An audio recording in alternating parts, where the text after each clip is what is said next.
Assalamualaikum dear students. I hope all of you will be fine. Today our topic of lecture is that is the 16PF. 16PF stand for 16 personality factors. Basically 16 personality factors क्या है? It is a self report personality test. Self report personality test अच्छा, इसको बताने से पहले मैं आपको बता दूं कि ये आपका चैप्टर 2 थे ना। एक आपने पहले किया है प्रोजेक्टिव पर्सनालिटी टेस्ट, जिसमें आप किसी भी इंडिविजुअल की इनर पर्सनालिटी को असेस करते थे। अब आपके पास है ऑब्जेक्टिव पर्सनालिटी फैक्टर्स। ठीक है, ऑब्जेक्टिव पर्सनालिटी फैक्टर्स में आप लोग बेसिकली असेस क्या करते हो? Outer personality of any individual. इसमें सबसे पहले आप लोगों के पास आ जाता है that is your 16 personality factors question. तो ये बेसिकली क्या है? Is a self report personality test है। ठीक है, developed ever several techniques of empirical research. Empirical research आपके पास कौन सी होती है? Which is based on observation. बस सिंपल आप लोगों ने क्या करना है कि it's self report personality test है। और डेवलप किसने किया था? ये आप लोगों के पास आ जाता है रेमेन पी कैटिल ने, और एज वेल एज आप लोगों के पास आ जाता है म्यूरिस टेस्ट सुका ने और हर्बर्ट एबर ने। लेकिन जो फेमस है जिसके नाम से, वो है कैटल के नेम से, जो है ये बहुत ही ज़्यादा फेमस है। अच्छा, अब 16PF का जो मेन आप लोगों के पास आ जाता है, ये पर्सनैलिटी के किन लोगों पे अप्लाई किया जाता है या कुछ, तो it's provide a measure of normal personality. ठीक है, ये नॉर्मल इंडिविजुअल पे आप अप्लाई कर सकते हो। और कौन से individual? Which are more than 16 year. ठीक है, लिसन इट केयरफुली, यहाँ पे मेंशन नहीं है। 16 साल से ऊपर के लोगों पे आप इसको अप्लाई कर सकते हो। इसके नॉर्म्स में है वो लोग जो independently they are able to read. ठीक है, एटलीस्ट राइटिंग अगर बहुत स्ट्रॉन्ग नहीं भी, एटलीस्ट रीड कर सकते हो, उन पे अप्लाई कर सकते हो। तो प्रोवाइड ही क्या करता है? Measure of normal personality and can also be used by psychologist. Use इसको कौन कौन कर सकता है? पीएफ को, 16PF को ऑब्वियसली साइकोलॉजिस्ट यूज़ कर सकते हैं, मेंटल हेल्थ प्रोफेशनल यूज़ कर सकते हैं। क्लिनिकल इंस्ट्रूमेंट इसके साथ क्या करता है? हेल्प करता है डायग्नोसिस को, डिफरेंट साइकेट्रिक डिसऑर्डर को, and help with prognosis and therapy planning में। ठीक है, अच्छा, इसको बनाने का जो मेन रीज़न थी ना, इससे पहले जो है वो बने थे बिग फाइव इन्वेंट्री बनी थी, आइजनेक की थ्योरी थी। इंशाल्लाह इसके बाद आप लोग पढ़ोगे, अभी आपने नहीं की है। ठीक है, वो जिसमें यानी ये कहते हैं कि पर्सनैलिटी को 2 या 3 डायमेंशन में लेके चलते हैं। तो इसने कैटल ने कहा था कि नहीं, ऐसे नहीं है कि पर्सनैलिटी 2 डायमेंशन में मेजर नहीं हो सकती है, ये मल्टी डायमेंशनल है। और इसको इसने डिफरेंट जो कहते हैं ना कि डिफरेंट उनकी ट्रेड्स को उसने कंबाइन करके तो 16 ओवरऑल जो है वो फैक्टर बनाए थे। ठीक है, अच्छा, इसका और पर्पस क्या आ जाता है? देखो, अभी आप सिर्फ डेफिनेशन और पर्पस लिख रहे हो, तो ये आपको provide 16PF can also provide information relevant to clinical counselling process such as individual capacity for insight. ये आपको किस चीज़ के बारे में बताएगी? इसका पर्पस क्या है? इंडिविजुअल की कैपेसिटी फॉर इंसाइट, उसकी सेल्फ इस्टीम के बारे में, उसके कॉग्निटिव स्टाइल के बारे में, इंटरनलाइजेशंस ऑफ स्टैंडर्ड्स के बारे में, openness to change, capacity for empathy, level of interpersonal trust, quality of attachment, interpersonal needs, attitude toward authority, reaction toward dynamic of power, frustration, tolerance and coping style। यानी it's a multi dimensional वे से आप किसी की भी personality को assess करना चाहते हो, तो then you can use the 16PF।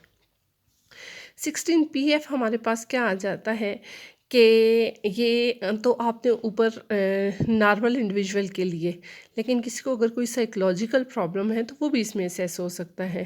कैसे? कि instrument provide clinical with the normal range measurement of anxiety, किसी को एडजस्टमेंट प्रॉब्लम है, इमोशनल स्टेबिलिटी प्रॉब्लम है एंड बिहेवियरल प्रॉब्लम है, then you can also use the 16PF। ठीक है, अच्छा, और हमारे पास इसमें क्या चीज़ आ जाता है? क्या चीज़ आ जाती है? Now come to the history of 16PF। I hope यहाँ तक आपको क्लियर होगा कि 16 PF जो है वो बनाया किसने था, ठीक है, एज वेल एज़ वो किन पर्पसेस के लिए, कौन कौन उसको यूज़ कर सकता है और किन पर्पसेस के लिए। यहाँ तक ये फर्स्ट आप लोगों के पास इसका पर्पस आ जाता है। अब हम हिस्ट्री की तरफ जाते हैं। अच्छा, हिस्ट्री डिस्कस करने से पहले इसका एक और व्यू हम देख लेते हैं कि कैटेल ने क्या किया था 1965 में। वो डिसएग्री था आइजनेक के पॉइंट ऑफ व्यू से, जो मैंने अभी बताया, कि जिसमें जस्ट ओनली 2 और 3 डायमेंशन से वो पर्सनैलिटी को डिफ़ाइन कर रहे थे। इसने क्या किया, हमारे पास कैटेल ने कहा कि he argue that was necessary to look at the much larger number of trades, यानी हमें बहुत ज़्यादा उसी पैमाने पे ट्रेड्स को देखना चाहिए। किस सेंस में, जब हम किसी की पर्सनैलिटी को असेस करना चाहते हैं। और इसने कहा था कि फ्रॉम माइनर या छोटे से डेटा से हम जो इंफॉर्मेशन या सिर्फ एक डायमेंशन में हम इंफॉर्मेशन लेते हैं तो वो इंफॉर्मेशन इतनी रिलायबल नहीं होती है। इसलिए जो है, तो इसने क्या किया था, कैटेल ने क्या किया था कि इसने रेंज थ्रू द उसने cattail collected data from a range of people. इसने बहुत ज़्यादा हाई लेवल के सैम्पल से जो है वो डेटा कलेक्ट किया था। ये आगे हम देखेंगे आफ्टर देयर हिस्ट्री के वो डेटा कलेक्शन का मेथड क्या क्या था, उसने किस वे से डेटा कलेक्ट किया। जब हम इसकी हिस्ट्री देखते हैं तो बेसिकली फ़र्स्ट टाइम ये 1949 में जो है वो रिलीज़ हुआ था 16 PF। हमारे पास आ जाता है। और इसकी रिवीजन जो है वो 5 टाइम हुई थी और लेटेस्ट उसमें हम इसका 5th एडिशन शुरू जो है वो स्टडी करते हैं।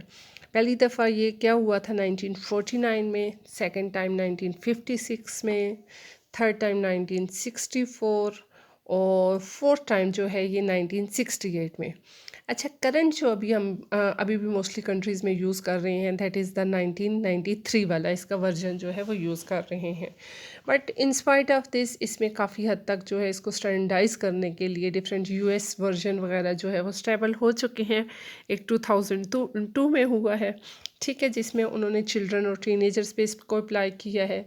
UK, Ireland, France and Netherland were also standardise in 2011 में फर्दर जो है वो यूज़ हुआ है। और इसका जो है वो मोस्टली 35 लैंग्वेजेस में ये है ट्रांसलेटेड है।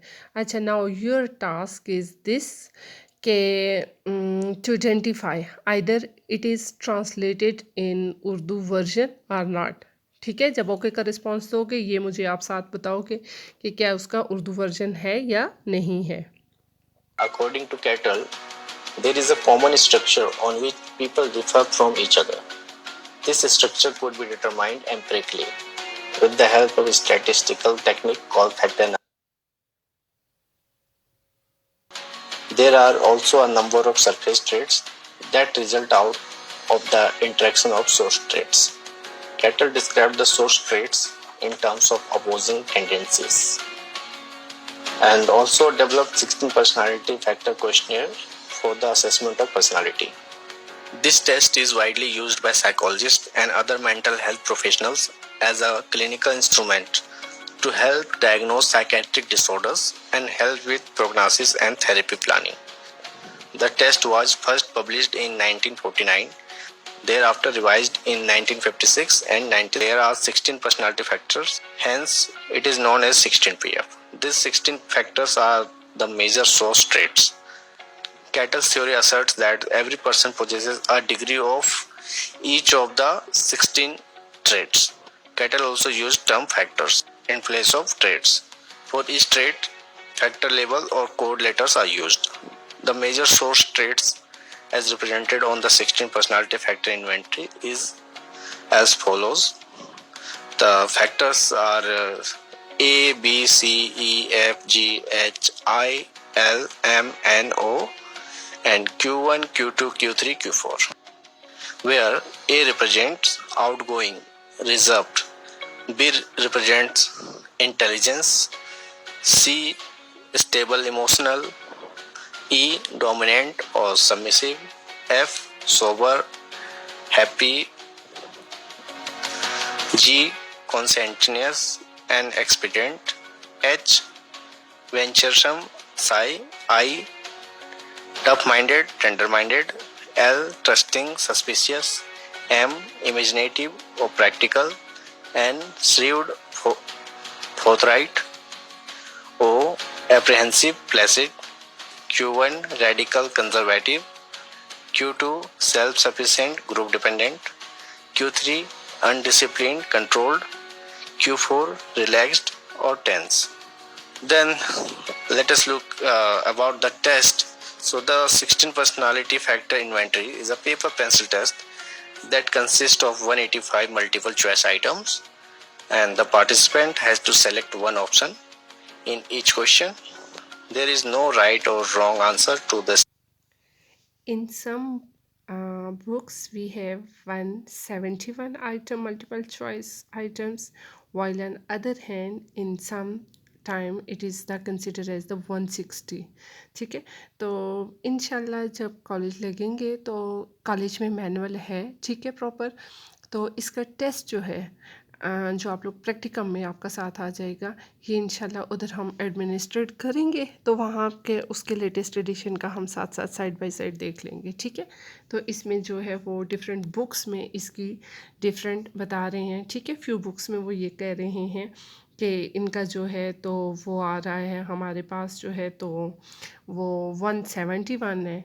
फ्यू उसमें बता रहे हैं कि जी ये 35 to 50 minutes to complete the test. Further, 185 है, ठीक है। ऑलमोस्ट जो है बाकी सारी इसमें सेम है, लेकिन इसमें थोड़ी सी कॉन्ट्रोडिक्टरी आ रही है कि 185, 175 और 160 में, ठीक है। ये इंशाल्लाह जो भी हमारे कॉलेज में मैनुअल हुआ, we will be finalize it, ठीक है। हम उसको वहाँ से देख के फाइनलाइज कर लेंगे कि उधर उस मैनुअल में कितने आइटम है, 160 है, 171 है, 185 है। बाकी ये एज इट इज़ ही है जो आपको इसको कर रहे हो। the 16PF can also provide information relevant to the clinical and counseling process, such as 35 to 50 minutes to complete the test. Further, the 16PF can also provide information relevant to the clinical and counseling process, such as an individual's capacity for insight, self-esteem, cognitive style, internalization. Optimum provides clinicians with a normal range measurement of anxiety, adjustment, emotional stability, and behavioral problems. So we are assessing personality using 16PF personality test. So let us look at the definitions of personality given by different psychologists. The first is the personality is. You can write these definitions of the personality, but most comprehensive definition is this. First one, that is the refer to individual characteristics, pattern of thought, emotion, and behavior together with the psychological mechanism hidden or not behind these patterns. Except of this, you can also write it. Personality is a unique. You should write to note down it, please. Personality is a unique pattern of thought, feelings that persist over long time. Unique in this sense that because of the individual differences, each and every individual is different from the other. Unique pattern of thought, feelings that persist over long time. Persist over long time in the sense कि personality वो होती है जो बहुत अरसे तक आपकी कोई ट्रेड जो है वो मोस्ट प्रोमिनेंट होती है। हम ये नहीं कह सकते कि एक इंडिविजुअल है उसको जो है तो वो उसकी पर्सनैलिटी अगर इस तरह की है लाइक कि उसको गुस्सा जो है वो नहीं आता, तो हम ये नहीं कह सकते हैं कि उस इंडिविजुअल को लाइफ में कभी गुस्सा नहीं आया है, ठीक है। वो हम्बल पर्सनैलिटी है तो इट मे बी कि उसको किसी टाइम आता है, but that persist for the long time, and that is your, you can say it is known as your personality. That is the best definition of personality. Pattern of relatively permanent traits and unique characteristics that give both consistency and individuality to a person's behavior. That is most acceptable. ठीक है। So the 16 factors which are measured using 16PF test are as follows.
Internal consistency, reliability are on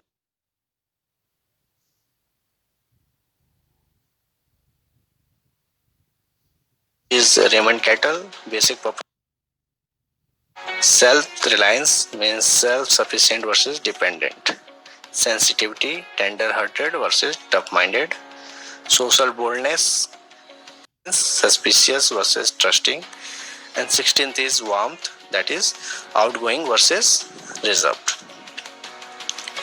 So after this, let us look.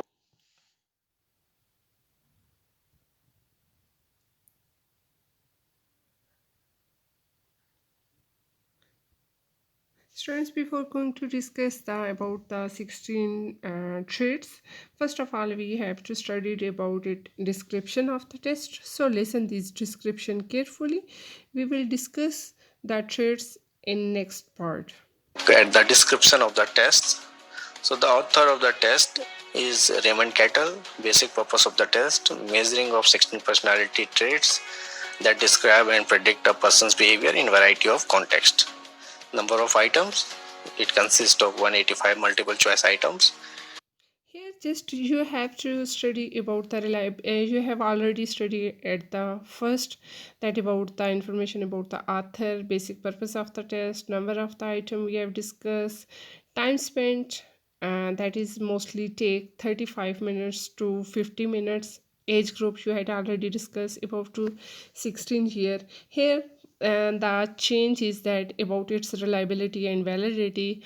In previous lecture about Rorschach test, you said that there is no specific criteria of the reliability and validity is there, but in your objective type test there should be reliability should be present there. तो इसमें हमारे पास आ जाता है reliability जो आ जाती है reported for 16 PF based on the sample of 10,261 individual. Internal consistency reliabilities are and the average that is 0.76. देखो हमारी जो मोस्ट सेटिस्फैक्ट्री रिलायबिलिटी होती है बच्चों वो आप लोगों के पास आ जाती है 0.7 आ जाती है for primary scale and range of the 0.68 to 87 for the all 16 scales.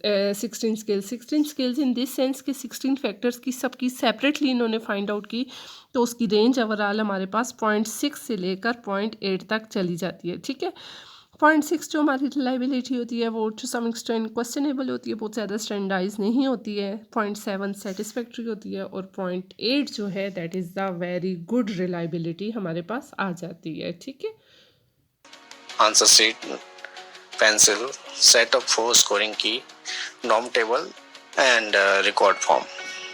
In participant profile, what detail need to be mentioned? Name of the participant, age, gender, educational qualification and occupation. Then it comes procedure and administration part. So in procedure, first we have to mention the preparation. So the material required for conduction of the test like test booklet, answer sheet, pencil, record form, norm table are kept ready. In report was established with the participant and he or she was well informed about the details of the test. Instruction, in instruction you have to give all the instruction as per the test manual. Precautions, if any to be considered while administration of the test are to be mentioned under this heading. Introspective report, after completion of the test by the participant, an introspective report is to be taken, that is the participant's feeling and constraints faced by him or her while undergoing the test is mentioned under this subheading in first person. In administration instruction, there are some instructions which needs to be followed before administering the test. So you have to give certain instruction to the participant, like before the candidate enter the room, put out a pencil or pen, a sheet of rough paper, and if required. When the candidate is seated, thank him for attending and explain in your own words about the test. Continue by saying, from now on, please ask me if anything is not clear. You will be completing a questionnaire whilst you are completing the questionnaire, as I'll be checking to make sure you are not making accidental mistakes in filling the answer sheet. I'm not looking to see which answer you are choosing. Distribute the answer sheet, then rectify any omissions. Then say, please fill in the personal data and at the top of the answer sheet and date, today's date and name clearly, remembering to press formally. Then hand out the questionnaire and say, please open the booklet and turn to page number 1, read the instruction and then ask if anything is unclear. When candidate have finished, collect all the answer sheet and questionnaire, ensuring that all materials are returned and that the relevant personal details have been filled in correctly. Then it comes scoring part. In scoring, scores on the 16 PF are presented on a 10 scale or standard 10 scale. As 10 means Students, listen it carefully.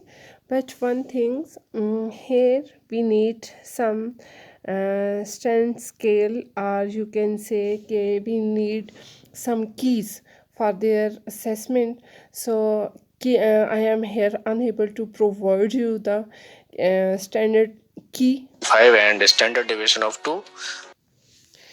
And students, we were going to discuss about this.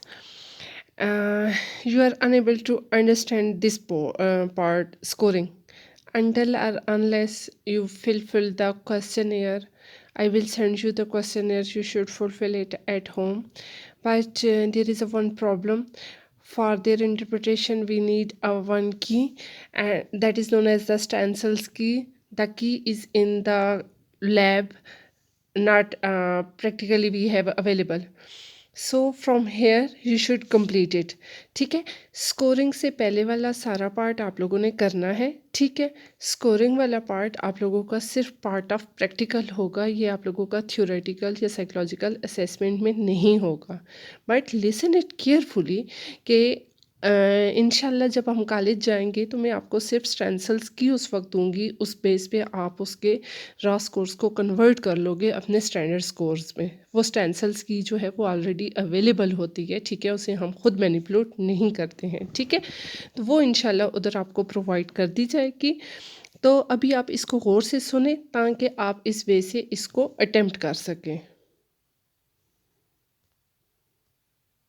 Below 4 considered low and scores above 7 considered high. The 10 scale are bipolar, meaning that each end of the scale has distinctive definition and meaning. Because bipolar scales are designated with high or low for each factor, a high score should not be considered to reflect a positive personality characteristics and low score should not be considered to reflect a negative personality characteristics. In interpretation, how to interpret the result, Kettle and Sorger provided 6 steps that outline how they recommend interpreting the result of the 16 PF. First, to consider the context of the assessment, then evaluate the response style indexes by first checking responses on factor B and then looking at scores on the infrequency, impression management and acquiescence scales. Evaluate the global scale scores then. And after that, evaluate the primary scale in context of global scales. Then consider scale interactions. And after that, integrate 16 PF result in relation to assessment questions. Then after interpretation, we have discussion part. In discussion, you have to discuss the result based on the interpretation.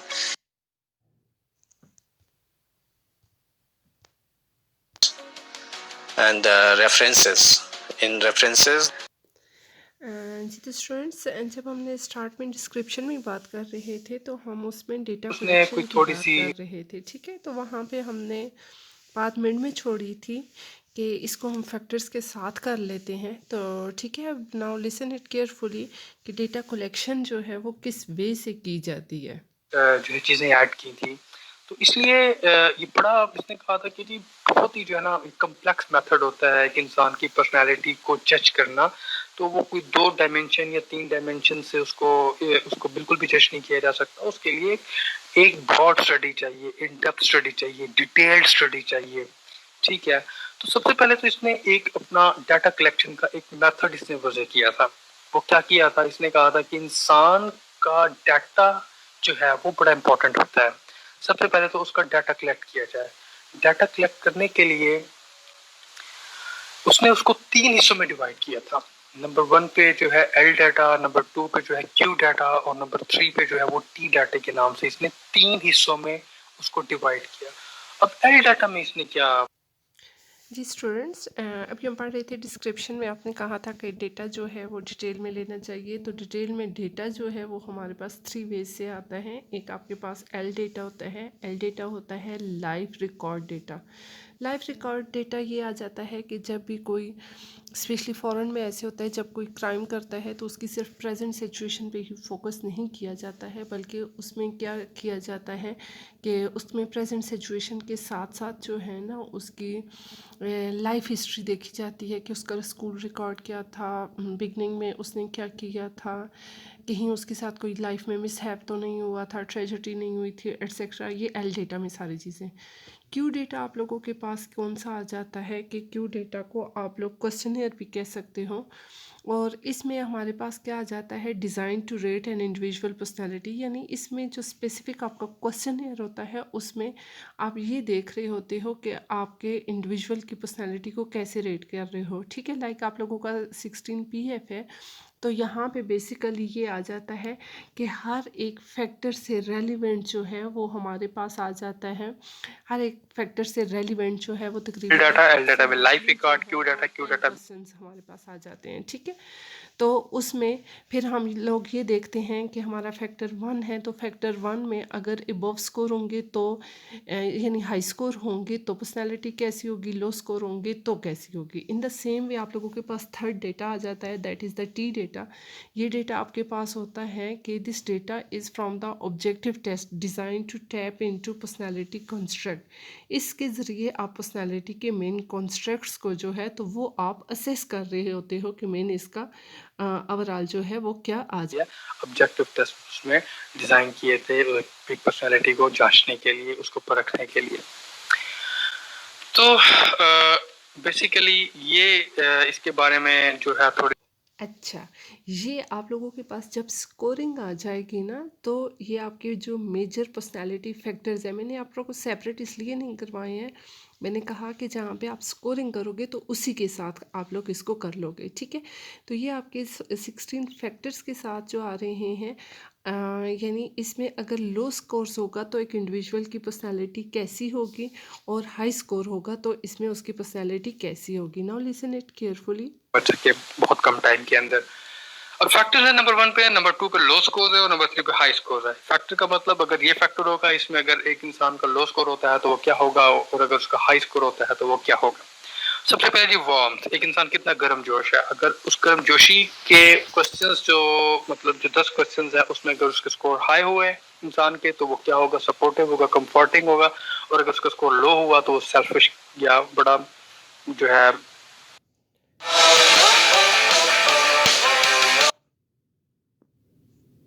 Intellect है, intellect का level अगर उसका high होगा तो वो analytical, emotional stability का तो उसके अंदर जो है काल्मनेस ज्यादा होगी और उसका लेवल हेडेड जो है ना वो होगा। और अगर इमोशनल स्टेबिलिटी एक इंसान के अंदर कम है, स्कोर लो आता है, तो वो इंसान मूडी होगा और जो है इरिटेट करेगा बहुत जल्दी। इसके बाद एग्रेसिवनेस एक और पर्सनालिटी फैक्टर है। इसमें अगर एक इंसान की पर्सनालिटी जांच रहे हो और उसका एग्रेसिवनेस का स्कोर हाई होगा तो क्या होगा, उसके अंदर टफनेस ज्यादा होगी। और अगर उसका जो है एग्रेसिवनेस का जो लेवल है अगर वो कम होगा तो क्या होगा, डोसाइल होगा। डोसाइल का क्या मतलब होता है कि ओबीडियंट होगा इंसान वो, ठीक है, और वो मॉडेस्ट होगा, मतलब दरमियाने वो जो है ना मिजाज का इंसान होगा। उसके बाद लिवलीनेस, एक इंसान कितना जीदार होता है, जिंदा दिल होता है। अगर उसका स्कोर हाई होगा तो वो फन लविंग होगा, वाइल्ड होगा। अगर उसका स्कोर लो होगा तो वो जो है सोम्बर होगा। सोम्बर का मतलब होता है डल और रिस्ट्रेंड होगा, ठीक है। इसके बाद ड्यूटीफुलनेस है। अगर ड्यूटीफुलनेस में जो 10 क्वेश्चंस हैं उसमें अगर एक इंसान का स्कोर हाई होगा तो वो ट्रेडिशनल होगा और कंफर्मिटी होगा। और अगर उसका स्कोर जो है लो होगा तो वो जो है अनट्रेडिशनल होगा। उसके बाद जो है सोशल असर्टिवनेस है। सोशल असर्टिवनेस के अंदर अगर स्कोर हाई होगा तो वो बोल्ड होगा और अगर स्कोर लो होगा तो वो शाय किस्म का इंसान होगा, शर्म महसूस करेगा। सेंसिटिविटी का लेवल अगर हाई होगा तो वो इंसान जो है टची होगा, वो सॉफ्ट होगा, और अगर उसमें उसका स्कोर लो होगा तो उसका कोर्स और मतलब टफ होगा। कोर्स का मतलब ये कि हार्श इंसान होगा और उसके अंदर टफनेस ज्यादा होगी। एक इसके बाद है पैरानोया। पैरानोया का आपको पता होगा कि ये एक साइकोलॉजिकल डिसऑर्डर है, जिसमें अगर एक इंसान को ये डिसऑर्डर हो तो उसके अंदर शक मिजाजी का लेवल बहुत हाई होता है। ठीक है, अगर पैरानोया का स्कोर हाई होगा तो वो सस्पिशियस होगा, मतलब शक्की मिजाज होगा। अगर स्कोर लो होगा तो वो ट्रस्टवर्दी होगा और इजी गोइंग होगा। उसके बाद एब्स्ट्रैक्टनेस है। एब्स्ट्रैक्टनेस में अगर स्कोर हाई होगा तो वो इमेजिनेटिव होगा, स्ट्रेंज होगा। अगर स्कोर लो होगा तो वो प्रैक्टिकल इंसान होगा। अच्छा, इसके बाद इंट्रोवर्जन है। इंट्रोवर्जन और एक्सट्रोवर्जन आपने एक असनिक के हवाले से थियरी पढ़ी थी कि इंट्रोवर्जन कौन होता है और एक्सट्रोवर्जन कौन होता है। एक्सट्रोवर्जन जो है सोशल होते हैं और इंट्रोवर्जन रिजर्व रहने वाले लोग होते हैं। अगर इंट्रोवर्जन का स्कोर हाई होगा तो वो इंसान जो है वो क्विट होगा और प्राइवेट किस्म का इंसान होगा, किसी से बातचीत ज्यादा नहीं करेगा। अगर इंट्रोवर्जन का स्कोर लो होगा तो वो ओपन और फ्रेंडली किस्म का इंसान होगा। एंजाइटी का लेवल अगर हाई होगा तो उसके अंदर फियरफुलनेस ज्यादा होगी, सेल्फ डाउटिंग ज्यादा होगी, चीजों से डर खौफ बहुत ज्यादा होगा। अगर एंजाइटी का स्कोर उसका कम होगा तो वो कॉन्फिडेंट होगा और सेल्फ अश्योर्ड होगा, उसको अश्योरेंस होगी हर चीज के बारे में, 100% श्योरिटी होगी। ओपन माइंडेडनेस है जी नेक्स्ट इसका फैक्टर। ये फैक्टर नंबर जो है 13 है। इसमें क्या होता है जी, अगर स्कोर हाई होगा तो ये इंसान जो है क्यूरियस होगा और सेल्फ एक्सप्लेनेटरी होगा, मतलब बहुत सी चीजों को जांचने की कोशिश करेगा।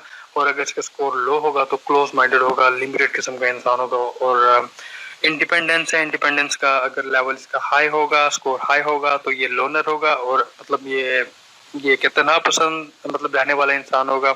और अगर इंडिपेंडेंस का इसका स्कोर लो है तो वो सोशल होगा और आउटगोइंग होगा।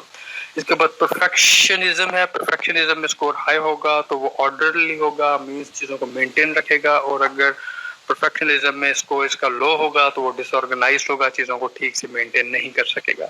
लास्ट है जी इसका फैक्टर टेंशन। अगर टेंशन में स्कोर इसका हाई होगा, ऑब्वियसली एक इंसान को अगर टेंशन ज्यादा होगी तो वो स्ट्रेसफुल होगा, अनसेटिस्फाइड होगा। और अगर उसको टेंशन कम होगी, टेंशन में स्कोर उसका लो होगा तो वो रिलैक्स होगा और कूल होगा। तो इस हिसाब से जो है एक कैटल ने स्कोरिंग की, मतलब अगर स्कोर्स उसके लो आ रहे होते थे तो ये चीजें ऐड कर देता था, अगर स्कोर्स उसके हाई आ रहे होते थे तो राइट साइड पे जो चीजें इसमें आई हुई हैं वो ऐड कर देता था। तो बेसिकली 16 पर्सनैलिटी फैक्टर या 16 पर्सनैलिटी जो है ट्रेड थियरी जो है, इसमें ये चीजें उसने ऐड की थी। और ये तकरीबन कोई लगभग 160 क्वेश्चन थे